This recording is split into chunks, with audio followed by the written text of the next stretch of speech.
একটি শব্দ, কি শব্দ? জীবনের বেলা যে বয়ে গেল।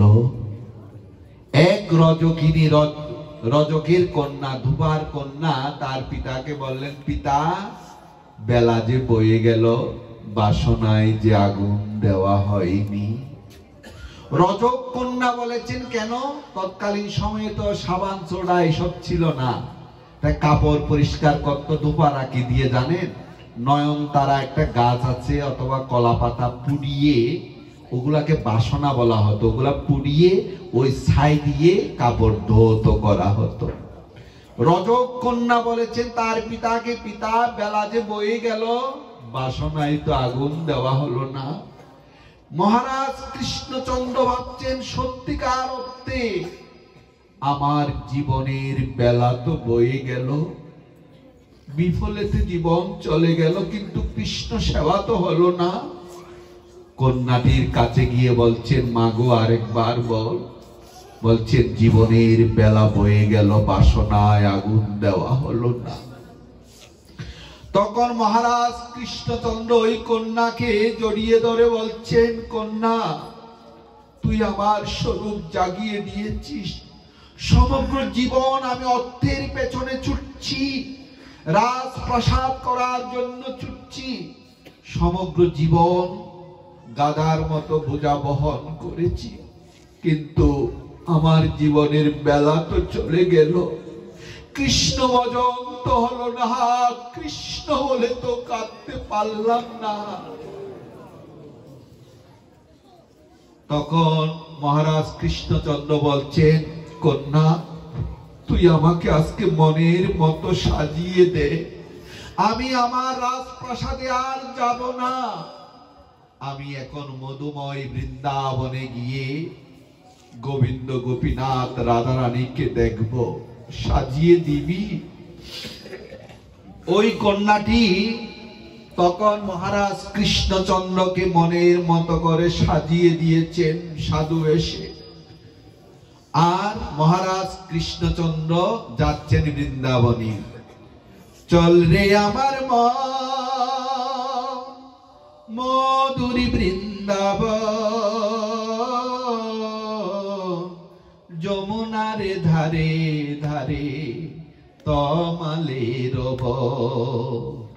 যেতা শ্যাম কুণ্ড রাধা কুণ্ড গিরি গোবর্ধন তমালের যেতাই পিতানন্দ মা যশোদা যত সকাগ তমালের চল রে আমার মা ওই মধুরী বৃন্দাবন, যমুনারে ধারে ধারে তমালের। যখন এই কীর্তন করে মহারাজ কৃষ্ণচন্দ্র আজকে দিনহীন সাধুর বেশে ছুটছে,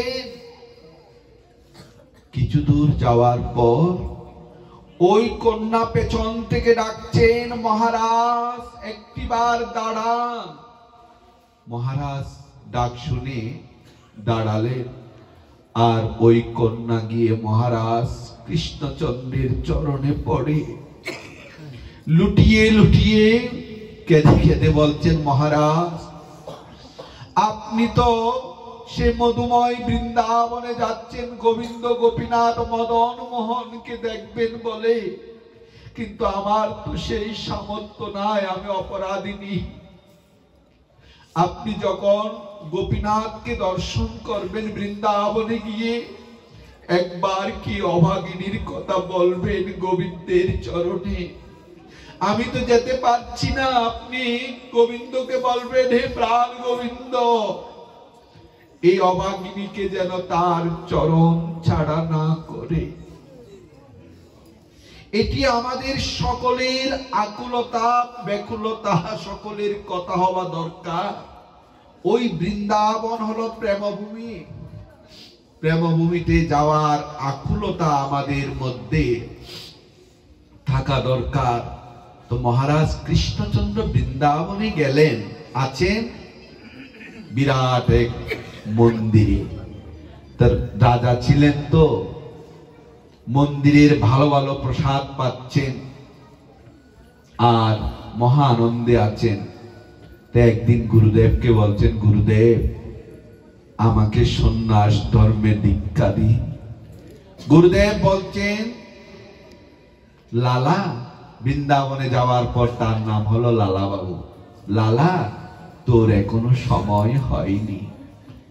এই কথা শ্রবণ করে লালা কি করলেন, কৃষ্ণচন্দ্র মহারাজ তিনি রাজপ্রাসাদের ভালো ভালো রাজভোগ ত্যাগ করলেন। ভাবলেন মহাপ্রভু তো বলেছেন ভালো না খাইও ভালো না পড়িও, হয়তো ওই জন্য গুরুদেব দীক্ষা দিচ্ছেন না। রাজপ্রাসাদের খাওয়ার ত্যাগ করে আজকে করতাল নিয়ে বৃন্দাবনের দ্বারে দ্বারে গিয়ে ভিক্ষা করে তিনি খান। আরো কিছুদিন যাওয়ার পর গুরুদেবকে গিয়ে বলছেন, গুরুদেব এবার না হয় দীক্ষাটি দিই। গুরুদেব বলছেন, লালা এখনো তোর সময় হয়নি। গুরুদেব ছিলাম জমিদার, হলাম পথের ভিখারি, ভিক্ষা করে খাই, এখনো সময় হয়নি, কোন অপরাধে আমার সময় হয়নি। তখন গুরুদেব বলছেন, লালা তুই বৃন্দাবনে সবার বাড়িতে গিয়ে ভিক্ষা করিস, কিন্তু জগৎ শেঠের বাড়িতে যাস না কেন? তখন বলছেন, গুরুদেব জগৎ শেঠও জমিদার, আমিও তার থেকে বড় জমিদার, আর আজকে পথের ভিখারি হয়েছি, ভিখারি হয়ে তার কাছে যাওয়া ইচ্ছা তো করে না। তখন গুরুদেব বলছেন, তোর মন থেকে তো এখনো অহংকার যায়নি জমিদারি, কিভাবে তুই গোবিন্দ পাবি? সেদিনে এই লালা বাবু সমস্ত অহংকার ত্যাগ করে জগৎ শেঠের দ্বারে গিয়ে উপস্থিত। জগৎ শেঠ দেখে লালা বাবুকে বিশ্বাস করতে পারছেন না। জগৎ শেঠকে দেখে লালা বাবু গিয়ে জগৎ শেঠকে জড়িয়ে ধরছেন, আর জগৎ শেঠ আনন্দে উদ্বেলিত হয়ে গেলেন, কি এত বড় জমিদার আজকে সে পথের ভিখারি হলো, কৃষ্ণ বলে কাঁদে। এই যে অহংকার ত্যাগ হলো। এরপরে দুই বন্ধু যমুনায় স্নান করলেন। স্নান করে উঠে দেখেন কি বিশাল এক গোপালের মূর্তি। দেখুন অহংকার শূন্য হওয়ার পর প্রেমময় ভগবানের দর্শন মিলল। এই জন্য বলছি বিদ্যা থাকা ভালো, পাণ্ডিত্য থাকা ভালো, ধন সম্পত্তি থাকা ভালো, কিন্তু অহংকার থাকা ভালো না। অহংকার থাকলে ভগবান আপনাকে দেখা দিবেন না। এই অহংকার শূন্যতা আমাদের জীবনে বড় প্রয়োজন।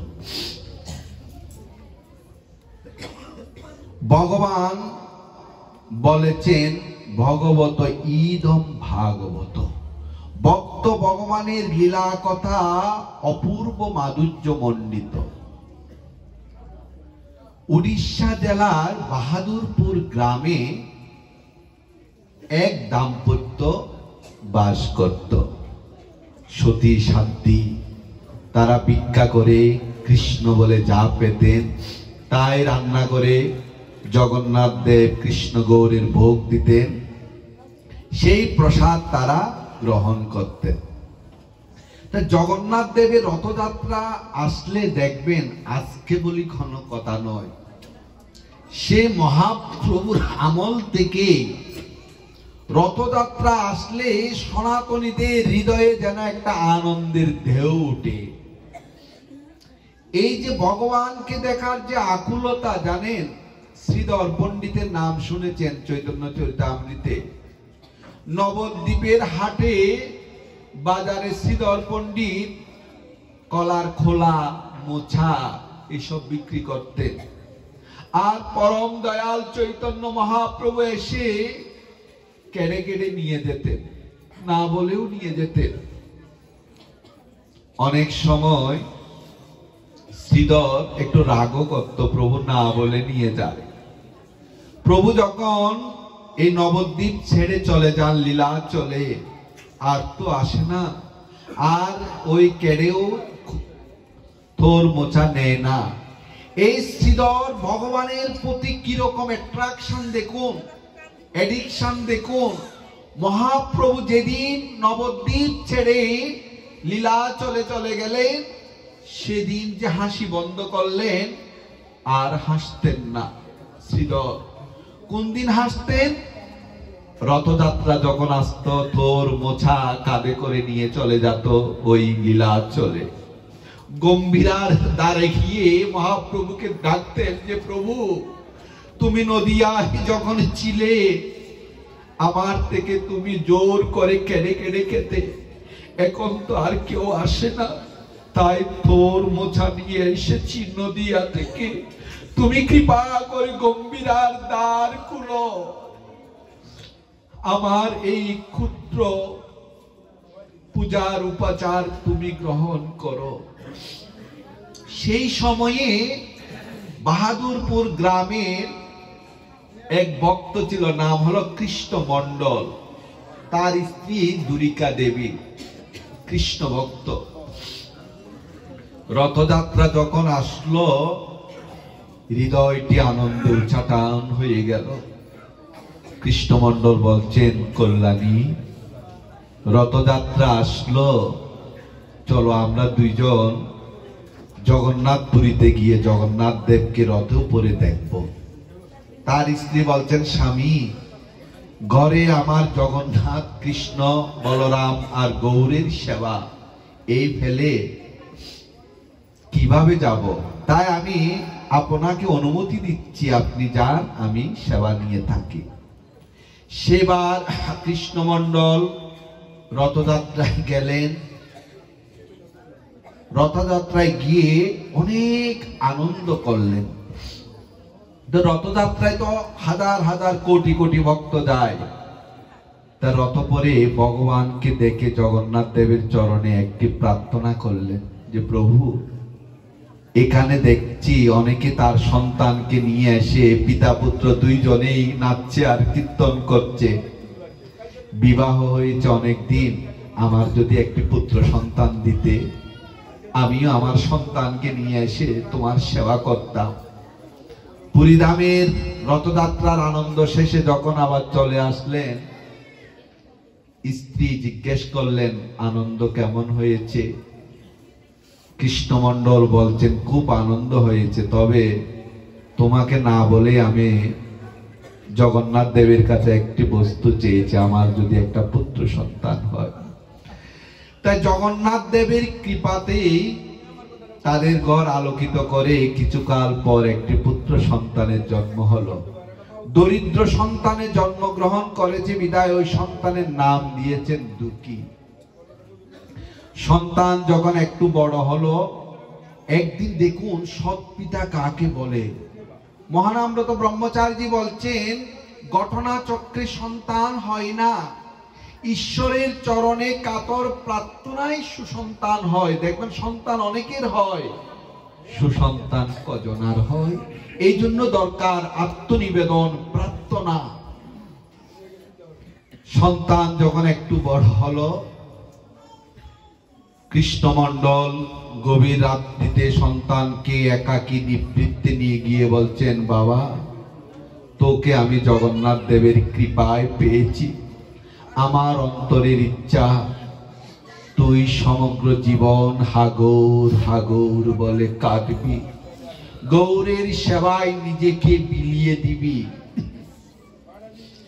এই কথা শুনে পিতার মুখে, দেখুন আমাদের বর্তমান সমাজের সন্তানদের পিতারা বলে, তোকে ডাক্তার হতে হবে, ইঞ্জিনিয়ার হতে হবে, ব্যারিস্টার হতে হবে। একবারও বলে না ভক্ত হওয়া তো দূরের কথা, মানুষ হওয়ার কথাটাও বলি না। তাই এই দুঃখী কৃষ্ণদাস পিতার মুখে এই কথা শ্রবণ করে একদিন ঘুমন্ত মাতা পিতাকে ঘুমের মধ্যে রেখে হা কৃষ্ণ গৌর বলে সংসারের সমস্ত বন্ধন ছিন্ন করে ছুটছেন। পথে যাকে পায় তার চরণেই পড়ে বলে, কোথায় গেলে গৌর পাবো, কোথায় গেলে সেই কৃষ্ণ পাবো। একজন বলছেন, প্রতীক শোনো, তুমি অম্বিকা কালনায় যাও, যেখানে গৌরীদাস পণ্ডিত। গৌরীদাস পণ্ডিত হচ্ছেন স্বয়ং নিত্যানন্দ প্রভুর শ্বশুর। ওখানে যাও, ওখানে এক বাবাজি আছে, নাম হলো শ্যামানন্দ প্রভু। ওই বাবাজির কাছে তুমি গিয়ে দীক্ষা নাও, তাহলে ভগবান পাবে। তাই দুঃখী কৃষ্ণ গৌরীদাস পণ্ডিতের ওখানে গেলেন। ওখানে যাওয়ার পর দিব্য দেখবেন, এই পৃথিবীতে যত গৌরের মূর্তি দেখবেন, নিতাইয়ের মূর্তি দেখবেন, আপনি সারা পৃথিবী ঘুরে আসেন, কিন্তু অম্বিকা কালনা নবদ্বীপের পাশে গিয়ে গৌরীদাস পণ্ডিতের নিতাই গৌরের মূর্তি দুটি দেখে আসবেন, আপনার নয়ন ফিরাতে ইচ্ছা করবে না। কারণ গৌরীদাস পণ্ডিত নিজেই এই দুটি মূর্তি এই পৃথিবীতে প্রথম তিনি প্রতিষ্ঠা করেছেন। এত সুন্দর, না দেখলে বুঝবেন না। ওখানে ঢুকি গেলেন, যাওয়ার পর হৃদয় চৈতন্য প্রভুর কাছে প্রণাম নিবেদন করে বলছেন, প্রভু আমাকে দীক্ষা দিন। হৃদয় চৈতন্য প্রভু বলছেন, দীক্ষা তো সহজ ব্যাপার না বাবা। দীক্ষা যোগিনী জামল তন্ত্রে বলেছেন দিয়তে, যা দান করলে ভগবানের অনন্ত নাম গুরুদেব যখন শিষ্যের কর্ণে দান করেন, কিয়তে সমস্ত পাপ তাপ দূর হয়ে যায়, তাই হলো দীক্ষা। বলছেন তার আগে তোমাকে ভগবানের সেবা করতে হবে, আমি যদি সন্তুষ্ট হই তাহলে তোমাকে দীক্ষা দিব। কি সেবা? এই নাও একটি মাটির কলস দিচ্ছি, এই যে কৃষ্ণের ফুলের বাগান দেখছো না, গঙ্গা থেকে প্রতিদিন জল এনে মাটির কলসে করে এই বাগানে জল সিঞ্চন করবে, এটি তোমার কৃষ্ণ সেবা। তাই দুঃখী কৃষ্ণদাস ওই কলস নিয়ে মহা আনন্দিত। কেন? ভগবানের সেবা পেয়েছেন।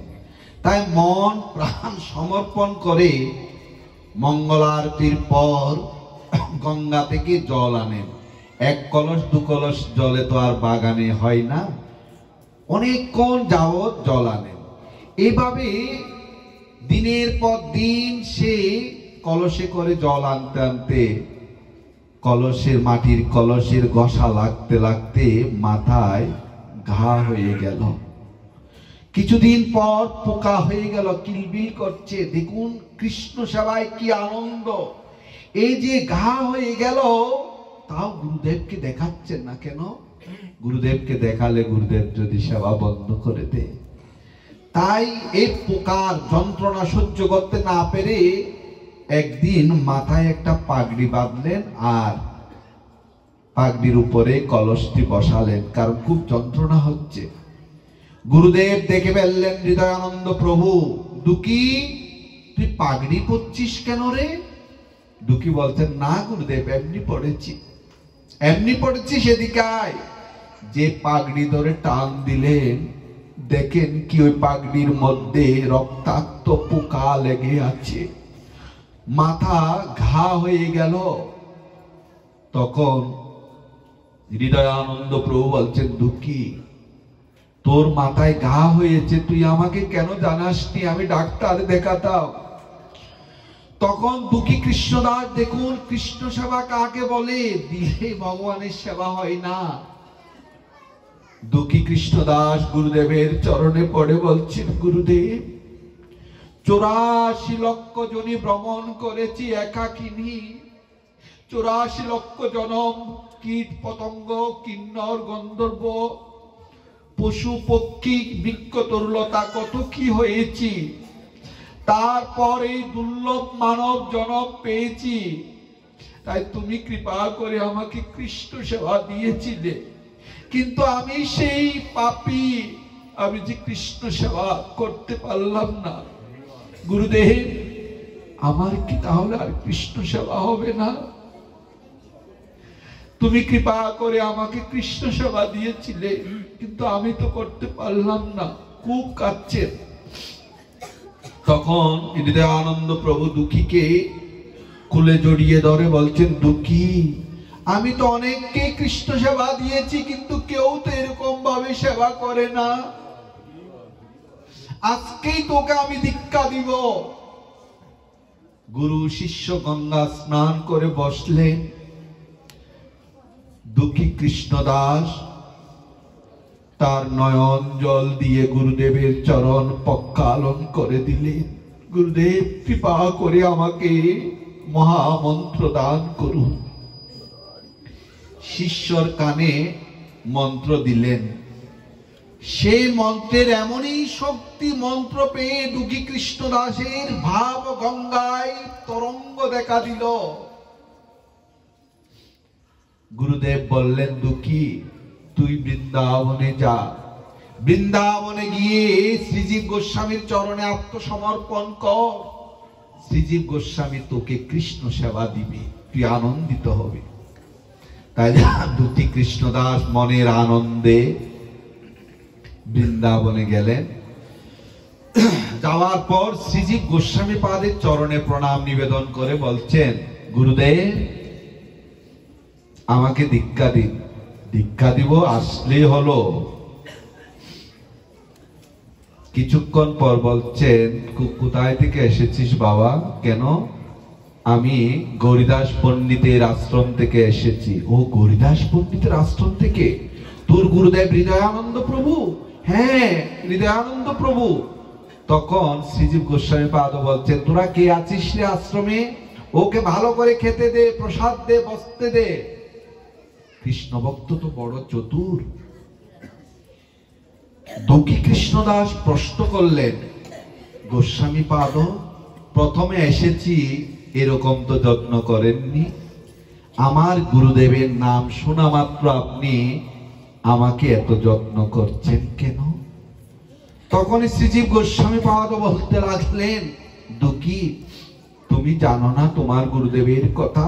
না, তোমার গুরুদেব এই সমগ্র আর্যাবর্তের মধ্যে একজন ভজনশীল বৈষ্ণব। তোমার গুরুদেব যখন গৌরীদাস পণ্ডিতের আশ্রমে এসেছিল, এর কিছুদিন পরে গৌর পূর্ণিমা, অর্থাৎ দোল পূর্ণিমা, মহাপ্রভুর আবির্ভাব তিথি। তাই গুরুদেব গৌরীদাস পণ্ডিত গিয়েছেন আশ্রমের কাজে, কয়দিন যাবত আসে না, কিন্তু 2 দিন পরে গৌরের আবির্ভাব তিথি। হৃদয়ানন্দ প্রভু ভাবছেন, যে গৌরকে পাওয়ার জন্য সংসার ত্যাগ করে এসেছি, সেই গৌরের আবির্ভাব তিথি আশ্রমে কিছু হবে না। যে করে হোক, ভিক্ষা করে হোক, আমি আশ্রমে ছোট করে হলেও পালন করব। তাই তিনি 2-4টি গ্রাম নিমন্ত্রণ করে দিলেন, আগামীকাল আশ্রমে আসবেন আপনারা, কৃপা করে গৌরের ভোগ হবে, কীর্তন হবে, আনন্দ হবে। এদিকে ঠিক অধিবাসের দিন গৌরীদাস পণ্ডিত যেই তার আশ্রমে আসছেন, গ্রামের সবাই বলতে লাগলেন, পণ্ডিতজি, আগামীকাল কিন্তু আপনার আশ্রমে যাব, আপনার শিষ্য নিমন্ত্রণ করেছেন। তখনকার দিনের এক একটি গ্রাম বলতে 2-1 হাজার লোকের বসবাস। তাহলে 2-1টি গ্রাম, তাহলে কতগুলি ভক্ত হবে? আশ্রমে তো কিছুই নেই, গুরুদেবও নেই।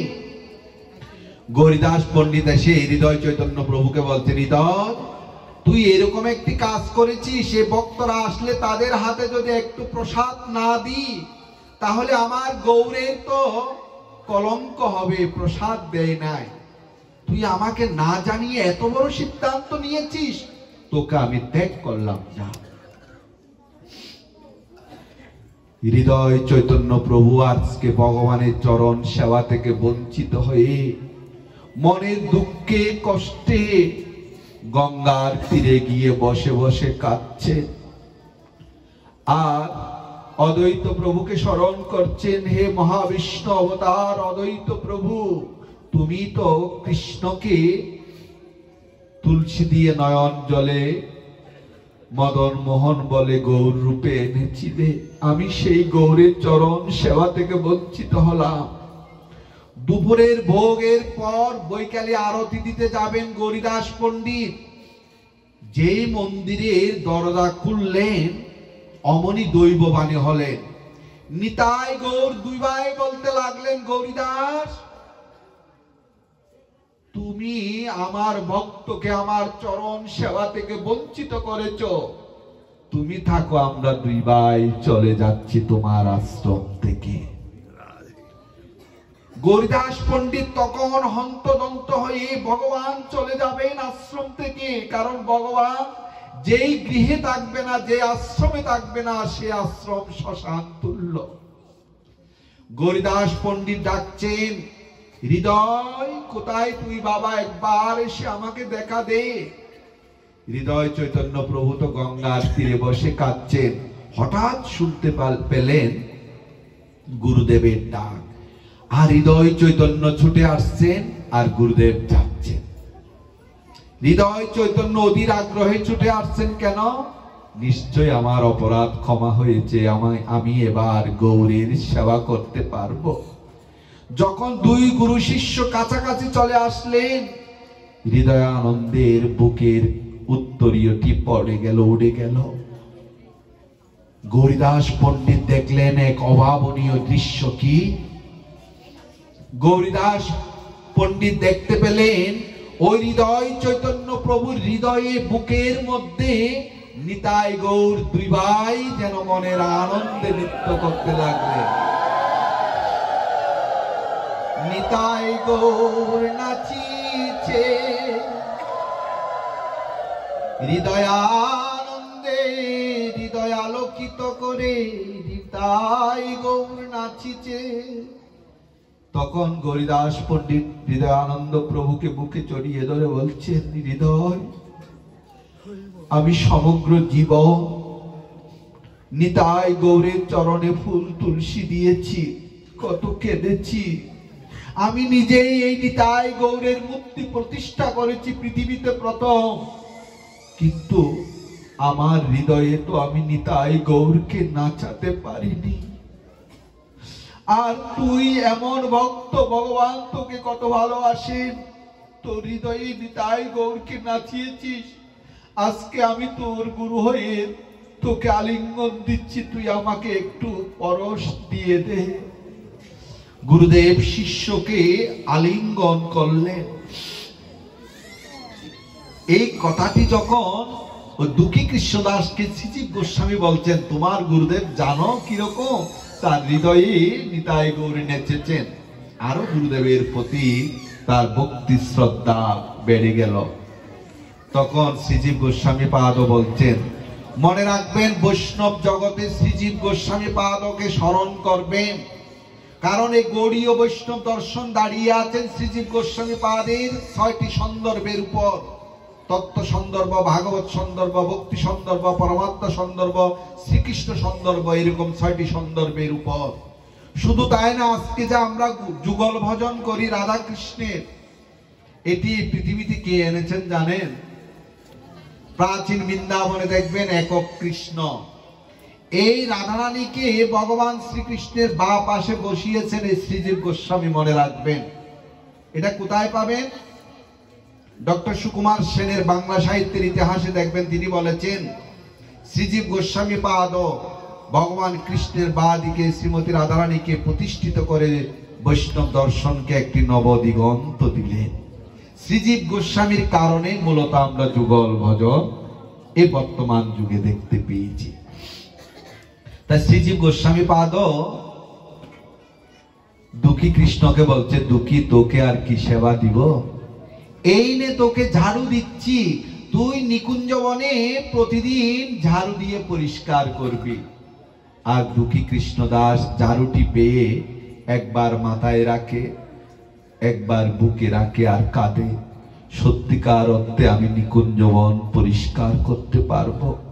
কারণ যেই নিকুঞ্জবনে অদ্যাবধি পর্যন্ত রাধা গোবিন্দের অপ্রাকৃত লীলা চলে।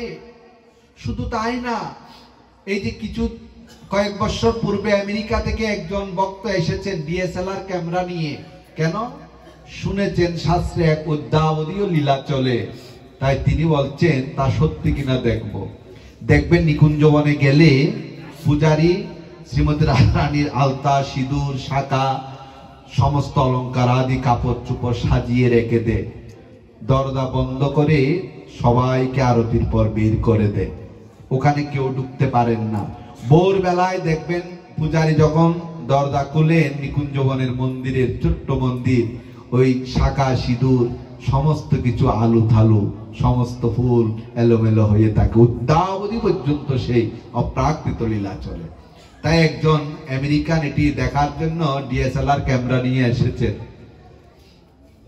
পত্রিকায় প্রকাশিত হয়েছিল।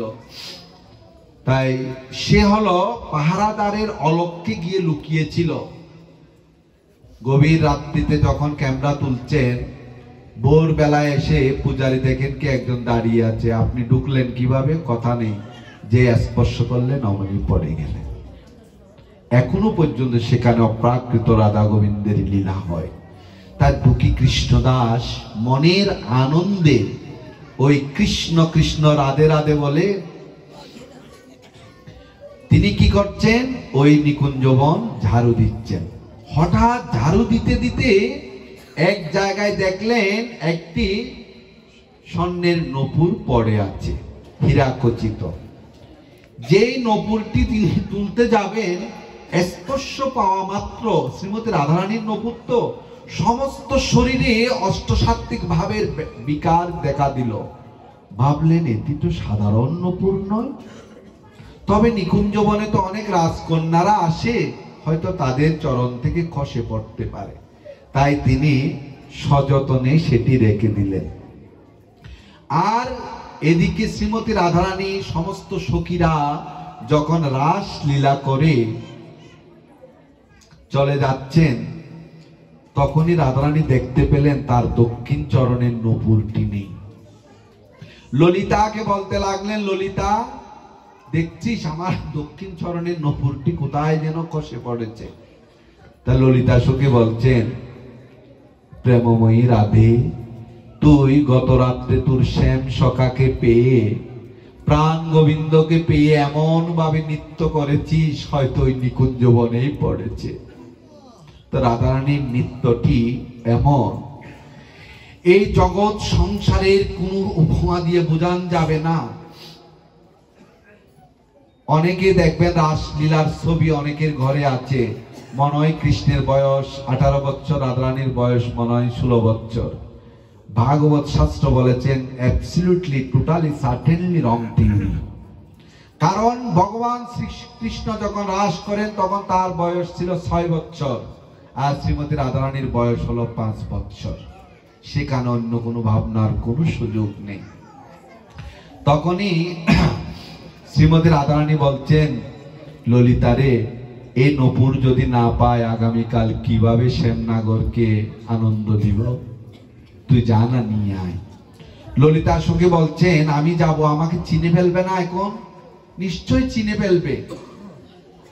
রাধারানী বলছেন, তুই ললিতার রূপ ধরে যাবি কেন? সাধারণ ব্রজবাসী নারীর রূপ ধারণ করে যা।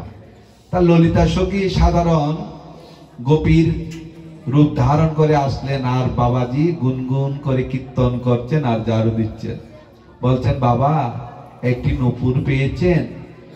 হ্যাঁ, নূপুর তো একটা পেয়েছি, দিয়ে দিন না। ওই নূপুর আমার, অর্থাৎ ভুল বলে দিয়েছেন। বাবাজি তো বড় চালাক।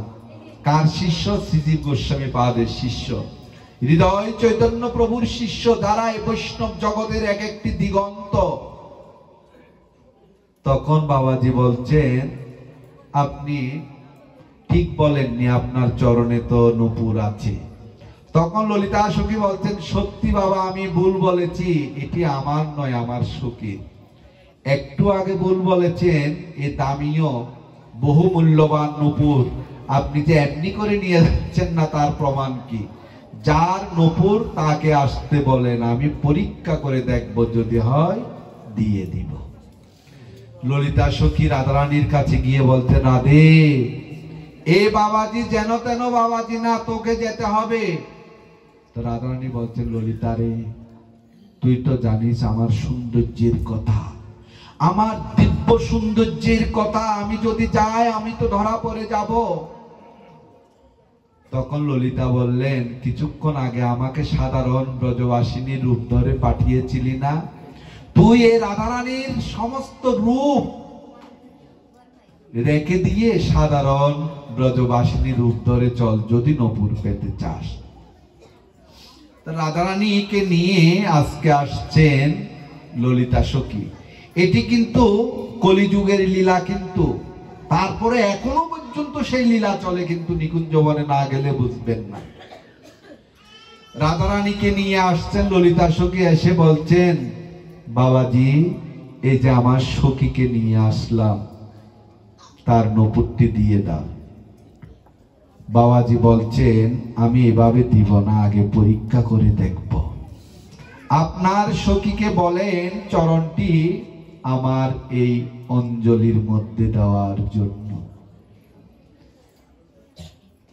এদিকে দুঃখী কৃষ্ণদাস তার পূর্বে বলছেন, আমি মিলিয়ে দেখব। দেখেন কি, যারা নূপুর তৈরি করে স্বর্ণকার, এক নূপুরে যা থাকবে অপর নূপুরও তাই থাকবে। এই নূপুরে যে কটি হীরা ও নূপুরেও সে কটি হীরা মিলে গেল।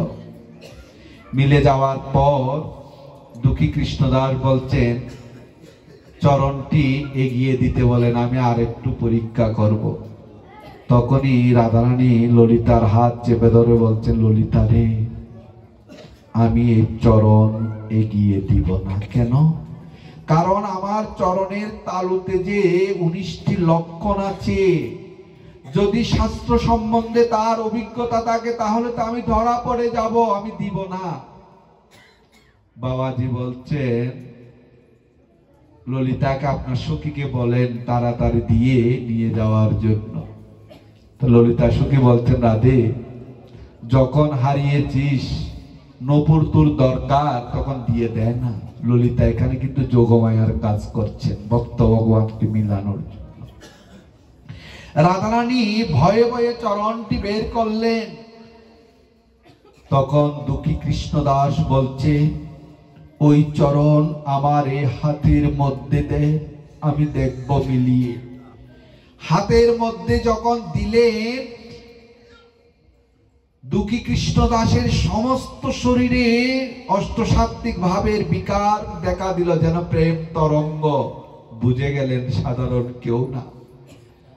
মিলিয়ে দেখছেন রাধারানীর চরণের তালুতে যে ধ্বজা, অমৃত কলস, এইসব চিহ্ন দেখেন কি মিলে গিয়েছে। কারণ শ্রীজীব গোস্বামীর কাছে ভাগবত শিখেছেন দুঃখী কৃষ্ণদাস। এই শ্রীমতী রাধারানীর চরণে যে লক্ষণ, ওই লক্ষণগুলি জীবন্ত হয়ে আজকে দেখা দিচ্ছে। তখনই দুঃখী কৃষ্ণদাস বলতে লাগলেন, তপ্ত কাঞ্চন গৌরাঙ্গী রাধে হে বৃন্দাবনেশ্বরী বৃষভানুসুতেং দেবী তং নমামি হরিপ্রিয়ে। দুঃখী কৃষ্ণদাস শ্রীমতী রাধারানী প্রেমময়ীর চরণ বুকে জড়িয়ে ধরে বলছেন, হে প্রেমময়ী, বৃন্দাবনে এসেছি কতদিন শুধু তোমার চরণ লাভ করার জন্য। আমার কোনো যোগ্যতা, ভব্যতা, সাধন ভজন কোনো কিছু নেই। কারণ তোমাকে উজ্জ্বল নির্মলী গ্রন্থের রূপ গোস্বামী পাদ বলেছেন, সর্বভাব উদ্গম উল্লাসী মদন হয়ং পরাত পর রাজতে রাধয় রাধয়মেব সদা। শ্রীমতী রাধারানী কি সমগ্র ভাবের মহাসমুদ্র।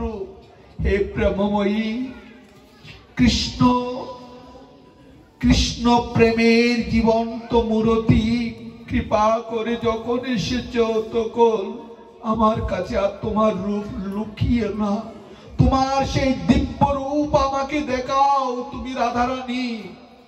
রাধারানী বলছেন, বাবাজি আমি রাধারানী নই, তুমি ভুল করছো। ওই বাবাজি বলছেন, না আমি ভুল করিনি, আপনার চরণ তলতে সমস্ত লক্ষণ জীবন্ত হয়ে উঠেছে। তো ললিতা সখী বলছেন, রাধে তুই ধরা পড়েছিস, আর লুকাতে পারবি না, তুই দেখা দে। তখন শ্রীমতী রাধারানী দিব্য রূপ দর্শন দিয়েছে। রাধে রাধে জপা করো, কৃষ্ণ নাম রসপ্রিয়া করো, রাধে রাধে জপা করো, কৃষ্ণ নাম রস পিয়া করো। রাধে দেंगे तुमको शक्ति, मिलेंगे तुमको कृष्ण भक्ति। राधे देंगे तुमको शक्ति, मिलेंगे तुमको कृष्ण भक्ति। राधे राधे जपा करो, कृष्ण राम रस पिया करो। बोलो राधा रानी की जय, महारानी की जय। राधा रानी की जय, महारानी की जय। वृंदावन বিলাসিনী जय जय जय। वृंदावन বিলাসিনী जय जय जय। राधा रानी की जय, महारानी की जय। वृंदावन বিলাসিনী जय जय जय। जय राधे धर्म जय जय। जय राधे कर्म जय राय। जय राधे जीवन जय जय। जय राधे मरण जय जय। राधे राधे श्यामी राधे, राधे राधे श्यामी राधे, राधे राधे श्यामी राधे। আমার মন রাধে শ্রী রাধে শ্রী রাধে। আমার মন রাধে শ্রী রাধে শ্রী রাধে।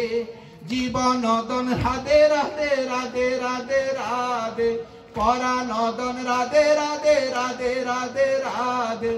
আমার মন রাধে শ্রী রাধে শ্রী রাধে। শ্রীমতী রাধারানীর যখন দিব্য কান্তি উজ্জ্বলিত উচ্ছ্বলিত যখন দিব্য রূপ দর্শন করলেন, দুঃখী কৃষ্ণদাস কি করলেন? দুঃখী কৃষ্ণদাস নয়ন দিয়ে নয়ন জলে শ্রীমতী রাধা ঠাকুরানীর চরণ ধুয়ে দিলেন। আর সেই চরণ জল তিনি গ্রহণ করলেন আর মাথায় মুছলেন। অনেকেই কিন্তু অনেক কথা বলে, ভগবানের চরণামৃত নেওয়া মাথায় মোছা নিয়ে অনেকেই কথা বলবে। শাস্ত্র সিদ্ধান্ত আপনাকে আমাকে মানতে হবে। শাস্ত্রে বলেছেন এই চরণামৃত, ভগবানের চরণামৃত যদি আপনি মুখে নেন এবং মাথায় মোছেন কি হবে? অকাল মৃত্যু হরণং সর্বব্যাধি বিনাশনং বিষ্ণুপাদপদকং পিত্তা শিরোষি ধারয়ন্মহম। অনেকে বলেন মাথায় মোছা যাবে না, কিন্তু হয়তো সেই শ্লোকটি তার জানা নেই। আমি ভুল বলবো না, হয়তো জানা নেই। স্পষ্ট শাস্ত্রে বলেছেন পাদোদকং পিতা শিরোষ ধারয়ন্মহম, এই শিরে নেওয়া। যাই হোক, দুঃখী কৃষ্ণদাস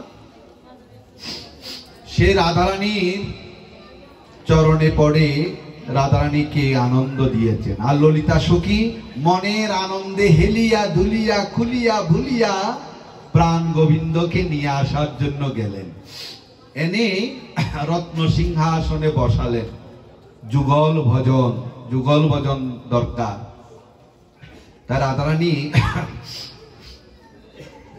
বলতে লাগলেন, দুঃখী তুই আমার হারানো নপুর ফিরিয়ে দিয়েছিস। জানিস এই নপুরের রুনুজুনু রুনুজুনু শব্দে আমার প্রাণ গোবিন্দ প্রেমে উতলা হয়ে ওঠে। তাই তোকে আমি কি দিব? আমার এই নপুর দিয়ে তোকে আজ তিলক করে দিলাম।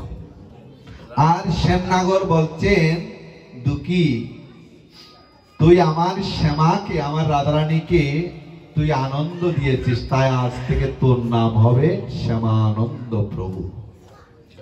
তাই দুঃখী কৃষ্ণদাস এই লীলা স্মরণ করেছেন। রাধারানী কৃষ্ণ ললিতার দুঃখী কৃষ্ণদাস জানার তো কেউ জানে না জগতে। রাধারানী নিজ হাতে নপুর তিলক করিয়ে দিয়েছেন। নিজ হাতে যখন নপুর তিলক করিয়ে দিয়েছেন, ওই তিলক উজ্জ্বল থেকে উজ্জ্বলতম হতে লাগলো। মুছলেও মোছা যায় না। কিভাবে যাবে? স্বয়ং রাধারানী দিয়েছেন। আর এদিকে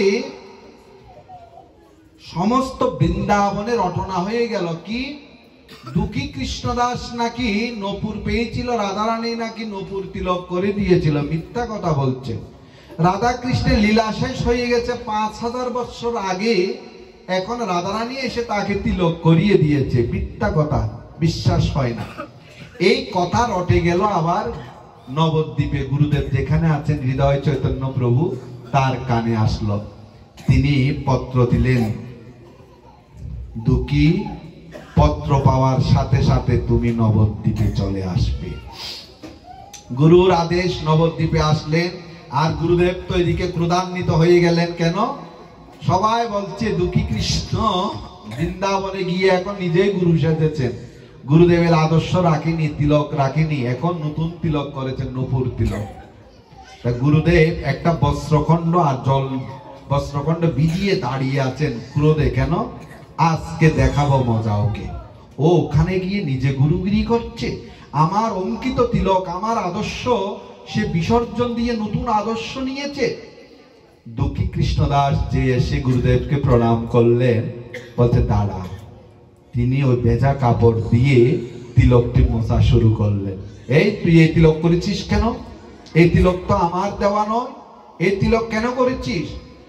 তখন দুঃখী কৃষ্ণদাস বলতে লাগলেন, গুরুদেব বিশ্বাস করুন, এই তিলক আমি করিনি। এই তিলক শ্রীমতী রাধারানী স্বয়ং এসে আমার কপালে অঙ্কন করে দিয়েছেন। ও বড় কথা বলছিস? সমগ্র জীবন আমি রাধারানীর সেবা করেছি, আমাকে তিলক দেয়নি, আর তোকে দিয়েছিস? মিথ্যা বলার জায়গা পাচ্ছি। দাঁড়া। তিলক যতই ঘষে মোছার জন্য ততই উজ্জ্বল হতে থাকে। তখনই হৃদয়ানন্দ প্রভুর শিষ্য দুঃখী কৃষ্ণদাসকে কোলে জড়িয়ে ধরে বলছেন, দুঃখী আমি রাধা গোবিন্দের সেবা করেছি, অনেকবার বৃন্দাবনেও গিয়েছি, কিন্তু আমাকে তো রাধারানী অঙ্কন করে দেয়নি। তুই আজকে আমার শিষ্য, ধন্যাতি ধন্য। এই জগতে এরকম শোনা যায় না, শ্রীমতী রাধারানী স্বয়ং এসে তিলক করে দিয়েছে, তুই আমার যোগ্য শিষ্য। গুরু শিষ্যের মিলন হলো। এখন আমাদের একটু জানতে হবে মূলত শ্রীমতী রাধারানী কে। চৈতন্য চরিতামৃত শাস্ত্রের কথা বলতে হবে। মুখরোচক কথা বললে হয়তো বিশ্বাস করবেন না, এটাই স্বাভাবিক। কারণ যারা সবাই যে বোকা তা নয়, শাস্ত্রকার রই কানে আছে। চৈতন্য চরিতামৃতে বলেছেন, পূর্ণানন্দ আমি চিন্ময় পূর্ণ তত্ত্ব শ্রীমতী রাধিকার প্রেমে করে আমাকে উন্মত্ত। না জানি রাধার প্রেমে আছে কত বল, যে বলে আমাকে করে সদা প্রিয় বল।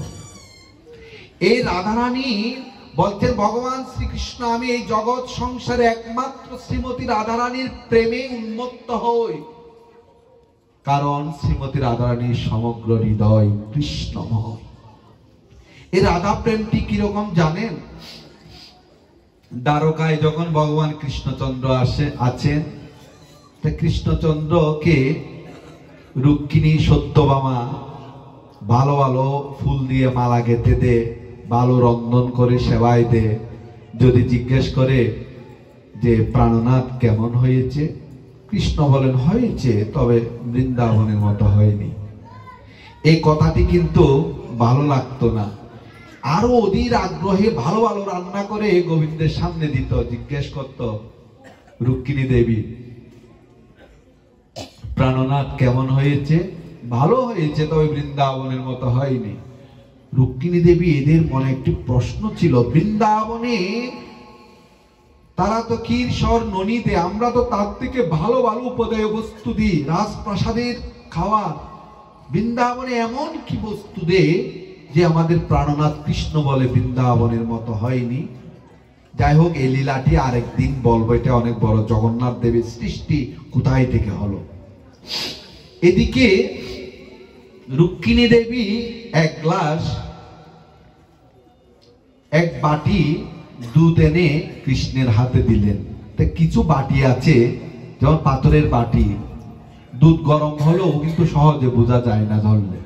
তাই কৃষ্ণ রুক্মিণী দেবী দিয়েছেন, মুখে দিয়ে দিলেন। দেখেন কি গরমে কৃষ্ণের দেহটি কমল থেকেও কোমল। ঠোঁট ফুড়ে গেল, ফুসকা পড়ে গেল।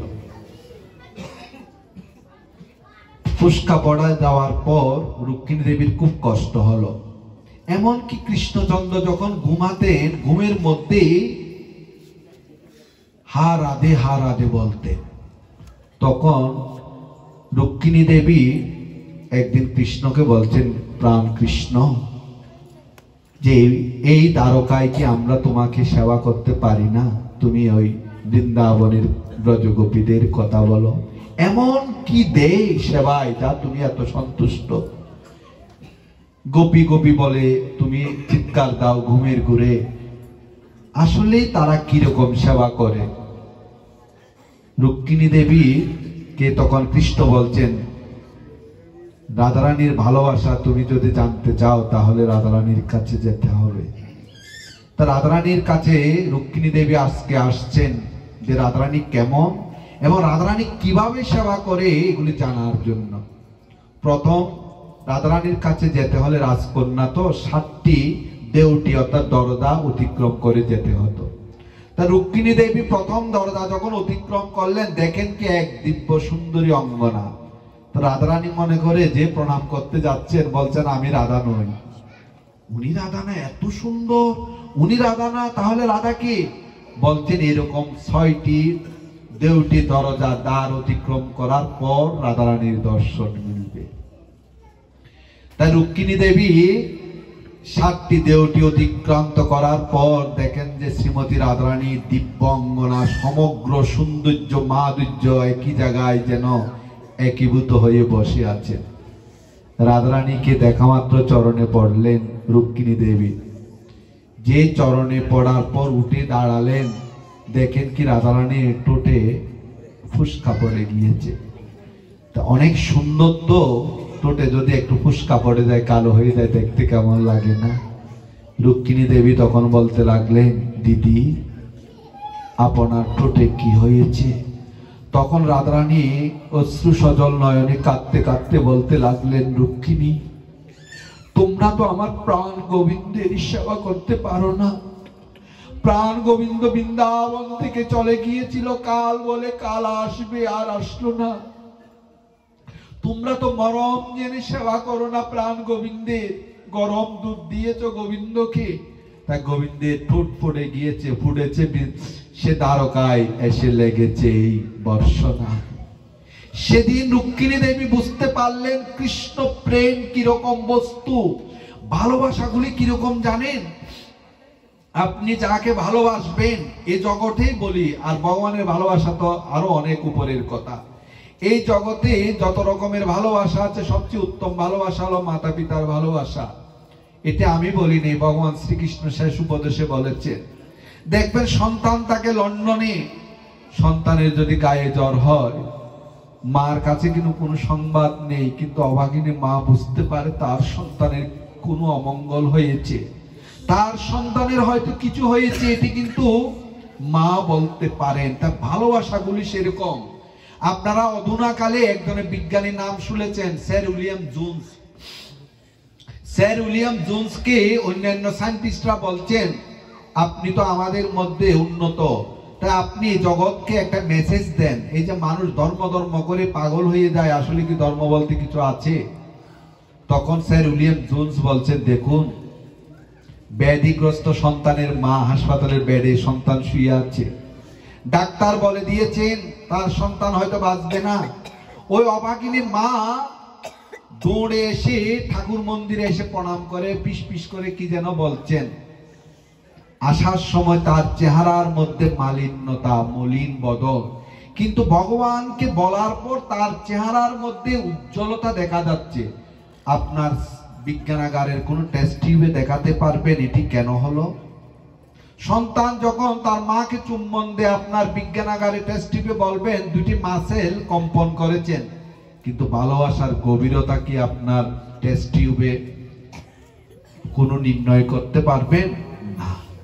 তেমনি যতদিন পর্যন্ত হাজার হাজার লক্ষ লক্ষ কোটি মানুষ ধর্ম আছে বলে বিশ্বাস করে, আপনার কোনো অধিকার নেই, আমার কোনো অধিকার নেই তাদের সেই বিশ্বাসে আঘাত করা। তাই ভালোবাসাগুলা দেখবেন যাকে প্রকৃতপক্ষে ভালোবাসে সেই জানে এ মরমের কথা। তাই শ্রীমতী রাধারানীর ভালোবাসাটা কিরকম জানেন? সমগ্র জগৎ আমরা সকলেই কিন্তু শ্রীমতী রাধারানীর অংশ। রাধারানীর দুঃখ এই জায়গায় যে জগৎ আমার প্রাণ গোবিন্দের সেবা করতে পারে না। তাই রাধারানীর ইচ্ছা যে একদিন শ্রীমতী রাধারানী সমস্ত সখীদের নিমন্ত্রণ করেছেন, সবাই এসেছেন, কিন্তু রাধারানী কৃষ্ণ ধ্যানে নয়ন বন্ধ করে রেখেছেন, সব সময় কৃষ্ণ ধ্যানে থাকেন। তা ললিতা সখী বলতে, রাধে তুই সবাইকে নিমন্ত্রণ করে এনেছিস আর কথা বলছিস না, এটা তো সুন্দর না। রাধারানী তো আসলে এই জগতেই ধ্যান নেই, কৃষ্ণ ভাবছেন। একবার দুইবার তিনবার কোনো কথা নেই, চারবারে হাত দিয়ে ধাক্কা দিয়ে বলছে, রাধে তোর কি হয়েছে বল। তখন রাধারানী অশ্রু সজল নয়নে কাঁদতে কাঁদতে বলতে লাগলেন, সখীরে তুই বলছিস আমার কি হয়েছে? আমার কি হয় নাই, আমি তো শুধু এতটুকু চেয়েছি আমার প্রাণ গোবিন্দের শ্রী চরণ তলে যেন শান্তি পায়, তাই ইচ্ছা করে সদা সর্বদা কৃষ্ণের কাছে যেতে। কিন্তু এই সমাজ আমাকে কলঙ্কিনী বলে ডাকে, তাই আমি অভিশাপ করছি, আমি যেরকম কৃষ্ণকে ভালোবেসে কাঁদছি, কলঙ্কিনী হয়েছি, সমগ্র জগৎ একদিন কৃষ্ণ বলে কাঁদবে। তখন ললিতা বলতে, রাধে তো তোর কোনো অভিশাপ নাই, আশীর্বাদ, কৃষ্ণ বলে কাঁদবে। তাই দাপর যুগে সবাই কাঁদেনি, অগাসুর বগাসুর কংস শিশুপাল কাঁদছে, কাঁদেনি। সে কারণে নিতাই গৌর মিলে, রাধা কৃষ্ণ মিলে গৌর হয়ে এসেছেন সবাইকে কৃষ্ণ বলে কাঁদানোর জন্য। এই যে রাধা প্রেম, সেটি কিরকম দুটি দৃষ্টান্ত দিয়ে বিশ্রাম দান করব। প্রভু জগৎবন্ধু সুন্দর যখন শ্রী অঙ্গনে ছিলেন, শ্রী অঙ্গনের পাশে বাগচর মহিম অঙ্গনে, তা প্রভু এসেছেন চৈতন্য মহাপ্রভুর আদর্শ হরিনাম কীর্তন জগতে প্রচার করার জন্য। তাই প্রভু যেখানে যান 7-8টি কীর্তনের দল থাকেন, সবাই কৃষ্ণ নাম করেন। তা একদিন টহল কীর্তন নগর কীর্তন শেষে তুমুল হরিনাম কীর্তন হচ্ছে এই যে বারণী স্নানে।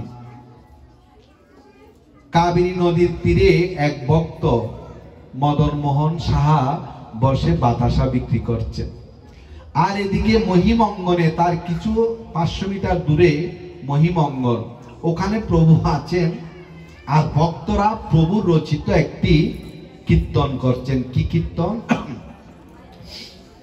কবে রাধার দয়া হবে যাব বৃন্দাবন রে, গোপীপদ রজশিরে করিব ধারণ রে, সখী শনে অভিসারে করিব গমন রে, রাধা কৃষ্ণে সেবা পাব এই অবিলাসরে।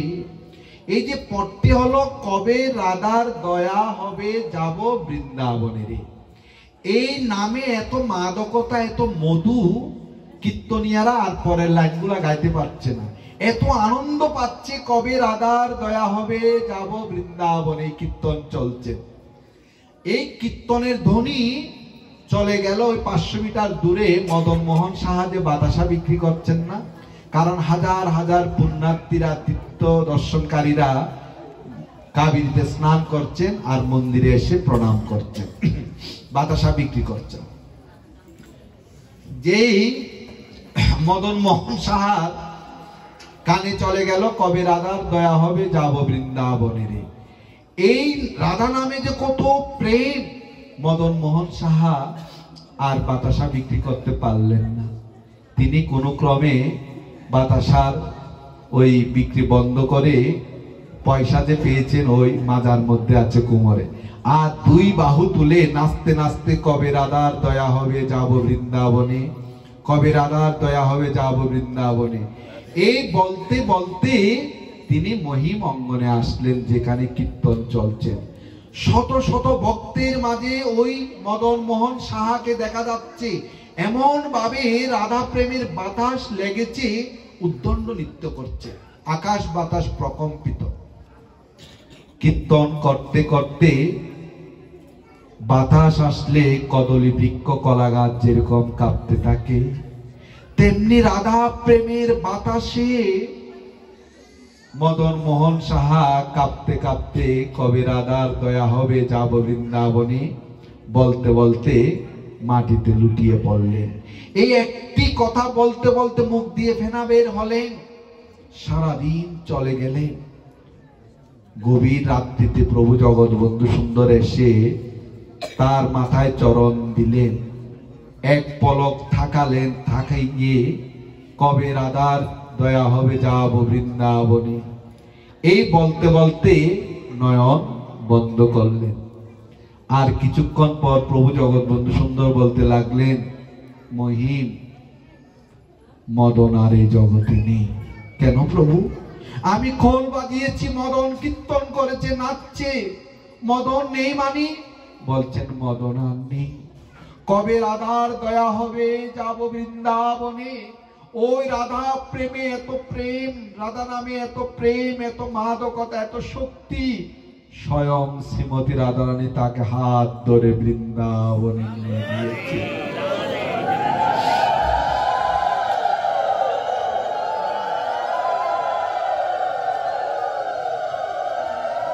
তাই বোর হতে না হতে তোরা মদনের ওই মরদেহ স্নান করিয়ে কাবেরীর জলে মালা চন্দনে ভূষিত করে তাকে শ্মশানে তুলে দে। কি নিদারুণ!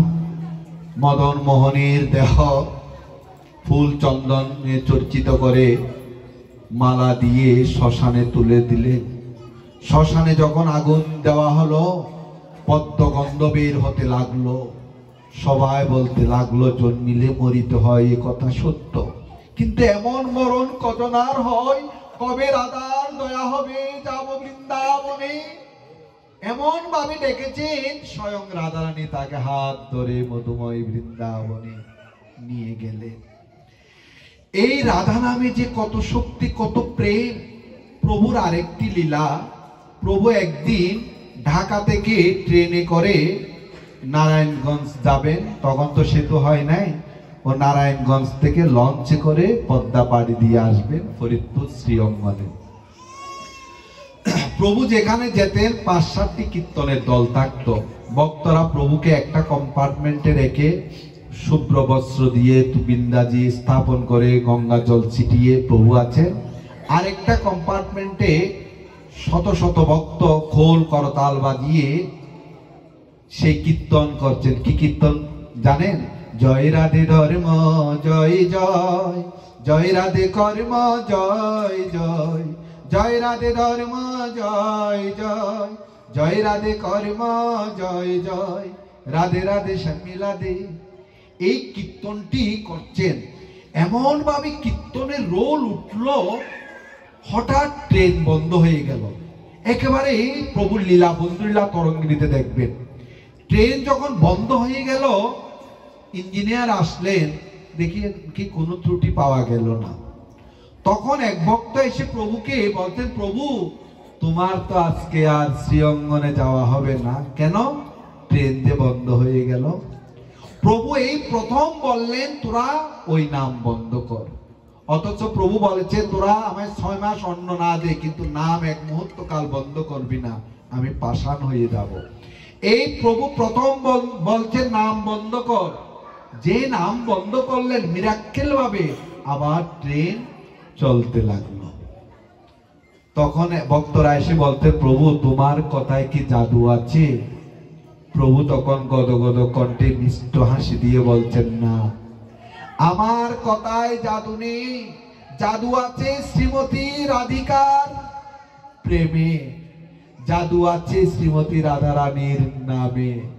তাই কেন ট্রেন বন্ধ হয়ে গিয়েছিল জানিস? তোরা এমন ভাবে রাধারানীর নাম করছিলি, যারা ইঞ্জিনিয়ারিং পড়েছেন জানবেন, ট্রেনের ইঞ্জিনের মধ্যে একটা ভান্ডেল থাকে, ওই ভান্ডেলে অণু পরমাণু জমাট থাকে, জমাট থাকলে ট্রেন চলে। এমন ভাবে রাধা নাম করতে লাগলেন, ওই নামে যে এত শক্তি, এত প্রেম, ওই অনুপরমাণুগুলি জমাট ভেঙে ওরাও নাচতে লাগলেন। ওই যে জমাট ভেঙে গেছে না, যার কারণে ট্রেন বন্ধ হয়ে গিয়েছিল। প্রভু যেই বলছেন যে নাম বন্ধ করো, নাম রাধা নাম বন্ধ হলো, আবার অনুপরমাণুগুলা জমাট হলো, আবার ট্রেন চলতে লাগলো। এই হলো রাধা প্রেমের শক্তি। আপনি কোনো কিছু না বলেন, যে কোনো কাজে শ্রীমতী রাধারানীর জয় দিয়ে আপনি কাজ করবেন, দেখবেন আপনার সেই কাজে সফলতা আসবে আসবে আসবে। কারণ শ্রীমতী রাধারানীকে ডাকলে ভগবান প্রতিজ্ঞা করেছেন, না জানি রাধার প্রেমে আছে কত বল, যে বলে আমাকে করে সদা বিয়োবল। একমাত্র রাধার প্রেমে, রাধা নামেই ভগবান শ্রীকৃষ্ণ আনন্দিত হন। তাই এই রাধা নাম, রাধা প্রেম আমাদেরকে জানতে হবে। শ্রীমতী রাধারানীর চরণে সদা সর্বদা যে আমাদেরকে কৃষ্ণ প্রেম ভিক্ষা করতে হবে, তাহলে অবশ্যই আপনারা সেই ভগবানকে পাবেন। আমাদের আরেকটি জিনিস জানা দরকার, সেটি কি জানেন?